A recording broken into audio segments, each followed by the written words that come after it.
Good news, everyone! Here is a video that will cover the key information found in Chapter 8 of your textbook, Dynamic Value-Based Pricing. First, we will cover learning objective number 6, defining price transparency, price parity, rate integrity, and price fencing. Let's begin with price transparency. Price transparency is defined as the ability to observe prices, and as the name suggests, it is just that. Metasearch websites like Trivago, Kayak, and more recently TripAdvisor show various prices for one hotel room across all the different channels. Here are potential guests using Trivago.com to do a one-night search for a hotel room right here in Vancouver for this upcoming Saturday, October 22nd. The search results display the different options available to them, starting with the Fairmont Vancouver at a rate of $214, Executive Le Soleil at $209, and Sheraton Wall Center also at $209. It is important to know what our competitors are charging so that we remain competitive and to better understand our market. Here is an example of a rate shopping tool that shows our hotel's rates and those of our competitors. Because of price transparency, this information is made public and anybody and everybody has access to it. Businesses pay companies like Revcaster to automate this price shopping process and provide this information to us weekly, daily, and even on demand. Let's discuss price parity. Price parity is defined as the practice of maintaining consistent rates across all channels of distribution. This increases customer satisfaction. Essentially, price parity ensures that all rates are the same on each OTA, including Expedia, Booking.com, GDSs, and YourBrand.com.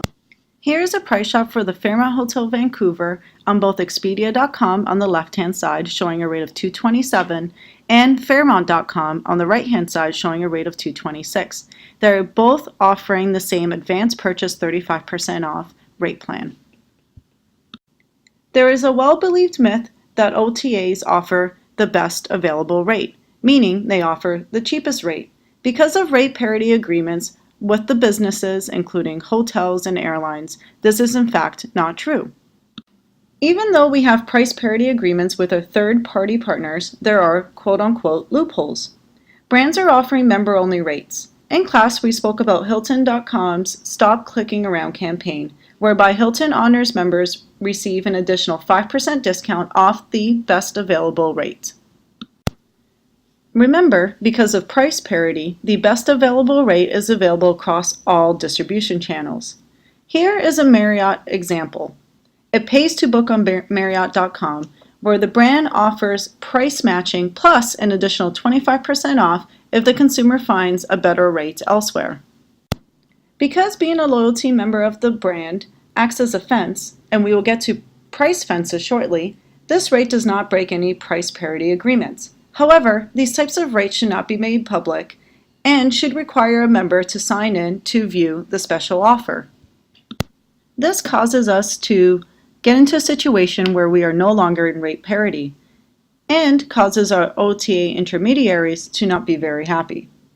This past year, Expedia has resorted to practices like dimming, where these brands that offer member-only rates get poor placement on their channel as well as removal of the hotel's room's photography.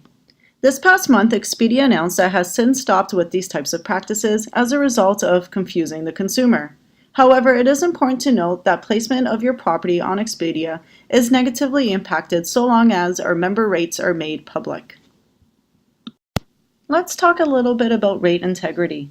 Rate integrity is defined as the maintenance of consistent prices for similar purchase conditions. For instance, if a guest were to call a hotel, they'd be quoted the same rate as if they were to call the Central Reservations office. This is known as rate integrity. Rate integrity issues can occur with both transient and group market segments. For example, Sales secures a group booking for next month at a rate of $209. Our best available rate is $229. To ensure we have rate integrity, we need to maintain our best available rate at a price point higher than the negotiated group rate. At other times, we run into rate integrity issues with pre-negotiated corporate rates, especially those that are flat rates, meaning that they are the same rate regardless of what our best available rate is priced at.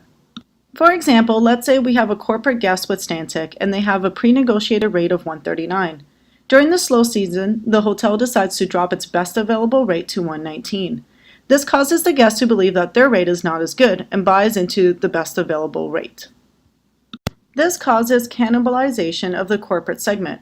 Please refer to page 129 of your text for more information on cannibalization.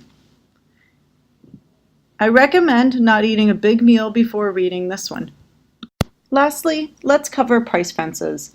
Your textbook defines price fences as rules and regulations constructed to prohibit customers from leaping from one segment to another in an attempt to receive a lower rate. By placing restrictions on these offers, travel suppliers create a barrier or fence around these uniquely flexible travelers.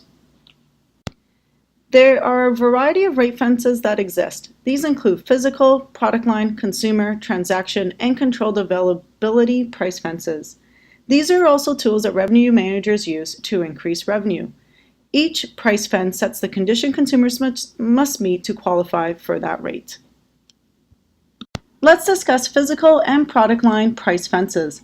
Physical fences include the size of the room, the floor the room is on, and amenities. For example, the Fairmont Gold floor offers guests an exclusive access to their floor with a private concierge and breakfast. Hilton Honors also offers similar rewards for their guests. Product line rate fences include deluxe, standard, and economy. Each brand has their own specific term for their entry-level room, mid-range, and typically your deluxe or your premium room types where you include your suites and your executive floors. The next price fence is consumer. The consumer corresponds to characteristics specific to a market segment. So for example, the age of the consumer, so offering a special rate for seniors, or the institution for which the consumer is affiliated, such as government offering a per diem flat pre-negotiated rate for the year.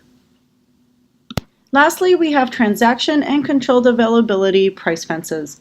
The transaction is specific to how the guest makes their booking. So for example, whether they purchase a non-refundable rate plan or if they received a promotion and decided to book into that special promotion.